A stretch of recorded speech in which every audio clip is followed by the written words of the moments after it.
तपाईं हेर्दै हुनुहुन्छ धर्म संस्कार र संस्कृतिको संवाहक जय होस् टिभी। नमस्कार, आज पनि म टिका पौडेल हजुरहरु समक्षमा उपस्थित भइसकेको छु। वृष राशिको 2078 सालको वार्षिक राशिफल लिएर। वृष राशि हुने महानुभावहरुका लागि 2078 साल कस्तो रहनेछ त? शुभ रहनेछ या केही अशुभ रहनेछ त? 2078 सालमा भाग्यफल भविष्यफल कस्तो रहला? अनि कुन कुन महिना 2078 सालमा वृष राशि हुने महानुभावहरुका लागि अति नै शुभ रहनेछ र कुन कुन महिना केही अशुभ रहनेछ? अनि अशुभ महिनाहरुमा पनि आफुलाई राम्रो होस् भन्नका लागि र 2078 साल नै आफुलाई राम्रो होस् भन्नका लागि 2078 सालको ग्रह गोचर अनुसार हामीले के ज्योतिषीय उपाय गरेर अगाडि बढियो भने राम्रो हुन्छ। पूरा चर्चा हजुरहरु समक्षमा हुनेछ। अन्तिमसम्म भिडियो हेर्दै र राशिफल श्रवण गर्दै अगाडि बढ्नु भयो भने यसै भिडियोबाट पूरा जानकारी प्राप्त गर्न सक्नुहुनेछ।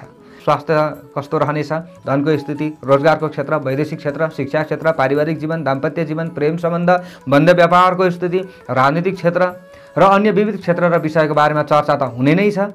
हजुरहरूले भिडियो हेर्दै गर्दा राशिफल श्रवण गर्दै गर्दा केही बुझ्नु भएन भने कमेन्ट बक्समा हजुरहरूले लेख्न सक्नुहुनेछ। प्रस्तुति मन परे भिडियोमा एक लाइक र भिडियोलाई एक शेयर गरेर हामीलाई साथ दिन सक्नुहुनेछ। सर्वप्रथम हामीले यो बुझौं कि वृष राशि हुने व्यक्तिहरू कस्ता हुन्छन् त? कस्ता स्वभाव भएका हुन्छन्, कस्ता चरित्र भएका हुन्छन् त भन्दा वृष राशिको राशि स्वामी हो शुक्र र वृष राशि चर स्थिर दुई स्वभाव राशिहरू मध्येमा स्थिर राशि हो। प्राय वृष राशि हुने व्यक्तिहरू दिमागी क्षमता भएका हुन्छन्, दिमाग लगाउनमा माहिर हुन्छन् हुन त।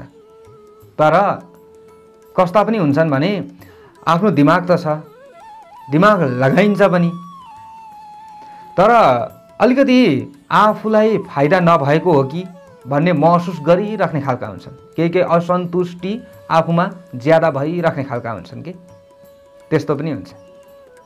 धेरै अधिकांश वृष राशि हुने व्यक्तिहरूमा कोही व्यक्तिहरू त्यस्ता हुन्छन् र बुद्धिमान पनि हुन्छन्, राम्रो बोल्ने खालका हुन्छन्, मृदुभाषी हुन्छन्, सबैलाई छिटो बोलेर प्रभावित बनाउने खालका हुन्छन्, ऐश्वर्यशाली पनि हुन्छन् अनि आफ्नो कार्यलाई गोप्य राख्ने खालका हुन्छन् र दुखी जीवन व्यतीत गर्ने खालका पनि हुन्छन्। प्राय अलिकति आफूले चाहिँ केही धन आर्जन गरेर आफू अलिकति ऐश्वर्यशाली भए, अलिकति धनी भए तापनि केही भएन कि भन्ने चाहिँ आफूमा भइरहन सक्छ प्राय।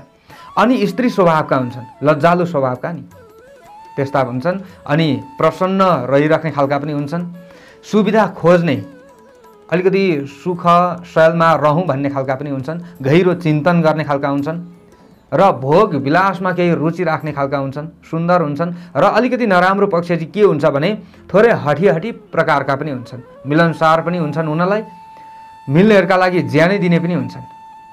तर अलिकति आफूलाई चाहिँ कसैले केही गर्न खोज्यो भने चाहिँ उनीहरूसँग जुन मित्रताको बन्धन छ यो बन्धन चाहिँ अलिकति दीर्घकालसम्म तोड्ने खालका हुन्छ। नीति जान्ने खालका हुन्छन्, थोरै कामुक पनि हुन्छन्, काव्य सङ्गीत आदिमा केही रुचि राख्ने खालका हुन्छन्, शान्त स्वभाव भए पनि रिसाएपछि ज्यादा उग्र रूप लिने खालका पनि हुन्छन्, इच्छाअनुसार काम गर्ने नि चतुर खालका पनि हुन्छन् अनि धर्म कर्मप्रति केही आस्था राख्ने, रुचि राख्ने खालका हुन्छन्। श्रीमान श्रीमती बीचमा सामान्य विवाद भए पनि छिटो मिलाउनमा माहिर हुन्छन्। छिटो अलिकति कोहीसँग विवाद भइहाल्यो भने पनि त्यहाँनेरि कुराहरू मिलाउनमा चाहिँ निकै सिपालु हुन्छन्। प्राय वृष राशि हुने व्यक्तिहरू राम्रै खालका हुन्छन्। अब जुन यो 2078 साल रहेको छ, 2078 साल वृष राशि हुने महानुभावहरूका लागि कस्तो रहँदैछ त भन्दा यो वर्षको प्रारम्भसँगै बृहस्पति दशम भावमा तपाईहरुको आफ्नो राशिबाट रहने अनि शनि नवम भावमा रहने र राहु तपाईहरुकै आफ्नै राशिमा रहने र केतु सातौं भावमा रहने देखिन्छ। यसरी हेर्दा यो वर्ष तपाईहरुका लागि पद प्रतिष्ठाका लागि त राम्रो समय मान्न सकिन्छ। केही मान सम्मानमा वृद्धि पनि हुन सक्छ, भूमि वाहन आदि लाभ हुन सक्ने यो वर्ष रहेको छ 2078 सालको वर्ष। अनि घर घडेरी जग्गा जमिन आदिसँग सम्बन्धित केही कारोबारहरू गर्दै हुनुहुन्छ भने तपाईहरुका लागि केही राम्रो हुन सक्छ। आफूले सोचे भन्दा चाहिँ केही राम्रै लाभ लिनका लागि तपाईहरु सक्षम बन्न पनि सक्नुहुन्छ र धर्म कर्मप्रति आस्था ज्यादा रहनेछ यो वर्षमा। अलिकति व्रत उपासना आदिमा आफू लाग्नुपर्ने हुनसक्छ विशेषतः। र तीर्थ व्रत गर्नका लागि निकै तपाईँहरू चाहिँ यो वर्षमा उत्सुक रहनुहुनेछ अन्य वर्षभन्दा पनि। अनि मान्यजन आदिको सेवा गर्नुपर्ने हुनसक्छ यो वर्षमा ज्यादा, र मनोबल तपाईँहरूको राम्रो रहनेछ। तपाईँहरूले बनाएको जुन प्लान छ, योजना छ, यो सफल हुनसक्छ 2078 सालमा। काम सिस्टममा जानेछ। शत्रुहरूमाथि तपाईँहरू विजयी बन्नुहुनेछ। धार्मिक क्षेत्रको यात्रा हुनसक्छ। घरमा केही माङ्गलिक कामहरू हुनसक्छ। अब आर्थिक स्थिति, धनको स्थिति कस्तो रहन्छ त भन्दा आर्थिक अवस्था सामान्य राम्रो नै देखिन्छ 2078 सालमा। वृष राशि हुने जनहरूलाई आय आर्जनमा वृद्धि हुने नै छ, तर धन टिक्न अलिकति गाह्रो छ है, यसमाथि विचार पुर्याउनु होला। छिटो पैसा खर्च भइहाल्ने यो स्थितिहरू रहन्छ। कहीँ धन दिएको फिर्ता नआउन सक्छ यो वर्षमा, र कतै ऋणहरू कसैलाई दिँदाखेरि यो वर्षमा अलिकति ज्यादा विचार पुर्याउनु होला। रोजगारको क्षेत्र यो वर्ष तपाईँहरूका लागि राम्रै देखिन्छ, त्यस्तो साह्रो खराब छैन। कहीँ तपाईँहरू चाहिँ जागिरमा लाग्न चाहनुहुन्छ भने केही अवसरहरू तपाईँहरूलाई मिल्न पनि सक्छ। वैदेशिक क्षेत्र हेर्दाखेरि यो वर्ष तपाईँहरूका लागि राम्रो छ। वैदेशिक क्षेत्र तपाईँहरूका नबनेका कामहरू बन्न सक्छ यो वर्षमा। अनि तपाईँहरूका चाहिँ विभिन्न अड्किएका कामहरू छन्, वैदेशिक क्षेत्रसँग सम्बन्धित चाहिँ कामहरू बनिरहेको थिएन भने यो वर्ष तपाईँहरू सफल हुन सक्ने सम्भावना ज्यादा रहन्छ। त्यसमा आफूले गर्ने प्रयास र मेहनत भने जारी राख्नुहोला। स्वास्थ्य स्थिति हेर्दा आफ्नो स्वास्थ्य सामान्य मात्र राम्रो रहने देखिन्छ, त्यसैले आहार विहारमा विशेष ध्यान दिनुपर्छ। र तपाईँहरू यो वर्षमा अलिकति ज्यादा शरीरका दुखाइ पिराइलाई कम गर्नका लागि चाहिँ सक्षम बन्नुहुनेछ। तपाईँहरूले अलिकति थोरै आफूले गर्ने जुन शारीरिक व्यायामहरू छ, जुन मेष राशि जस्तै तपाईँहरू वृष राशिले पनि यो चाहिँ निरन्तर गर्नै पर्दछ। अनि शिक्षा क्षेत्र हेर्दा तपाईँहरूका लागि राम्रो छ। प्रारम्भिक शिक्षा एकदमै राम्रो देखिन्छ, तर उच्च शिक्षामा भने अलिकति चिन्ता बन्न सक्छ।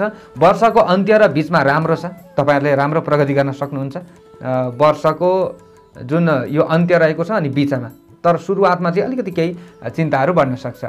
अनि पढाइको सिलसिलामा कतै विदेश जान सक्ने सम्भावनाहरू रहन्छ। नबनेका कामहरू अधिकांश वृष राशिका विद्यार्थीहरूको पनि बन्न सक्छ। पारिवारिक स्थिति हेर्दा राम्रो छ। आमाको स्वास्थ्यमा केही असर थियो भने सुधार हुन सक्छ, तर स्वास्थ्य व्यक्तिले भने हेलचेक नै ज्यादा गर्नु हुँदैन यो वर्षमा। र पिताको स्वास्थ्यको ख्याल राख्नुपर्दछ। मातृपक्षको सहयोगले कामहरू बन्न सक्छ तपाईँहरूको। दाम्पत्य जीवन हेर्दाखेरि यो वर्ष दाम्पत्य जीवन चाहिँ अलिकति केही बिग्रन सक्छ कि भन्ने स्थिति पनि हो। रिस र आवेग बढ्न सक्छ, यसलाई चाहिँ कन्ट्रोल गरेर अगाडि बढ्नु भयो भने तपाईँहरूलाई राम्रो हुन्छ। पूर्ण खराब नै हुन्छ भन्ने चाहिँ होइन, तर पनि दाम्पत्य जीवनलाई चाहिँ अलिकति स्थिर बनाइराख्न आफू संयमी हुनुपर्ने चाहिँ देखिन्छ। प्रेम सम्बन्ध तपाईँहरू अविवाहितहरूमा प्रेम सम्बन्ध राम्रो छ, तर वर्षको मध्यमा भने अलिक सतर्क तपाईँहरूले पनि रहनुपर्छ। आफ्नो बोली र व्यवहारमा थोरै कन्ट्रोल गरेर अगाडि बढ्नु भयो भने तपाईँहरूलाई राम्रो हुन्छ। विशेष बन्द व्यापारको स्थिति हेर्दाखेरि यो 2078 साल राम्रो देखिन्छ तपाईँहरूका लागि, पूर्ण खराब छैन। नयाँ नयाँ काम गर्ने समय तपाईँहरूका लागि आउनेछ।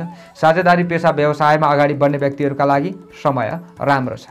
विशेष अब जुन यो राजनीतिक क्षेत्र छ, राजनीतिक क्षेत्रलाई पनि राम्रो बनाउन सक्नुहुन्छ। मेहनतलाई उपलब्धि मिल्छ।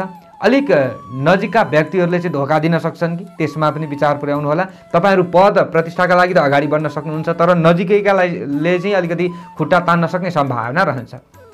सबैसँग सहकार्य गरेर अगाडि बढ्ने प्रयत्न गर्नुपर्दछ। तपाईँहरूका लागि विशेषतः यो जुन 2078 साल छ, अब रोजगार पनि राम्रै देखियो, त्यस्तो साह्रो खराब देखिएन। अनि अब बृहस्पति शनि राहु केतु केही हदसम्म प्रतिकूल रहेको पनि देखिन्छ फेरि।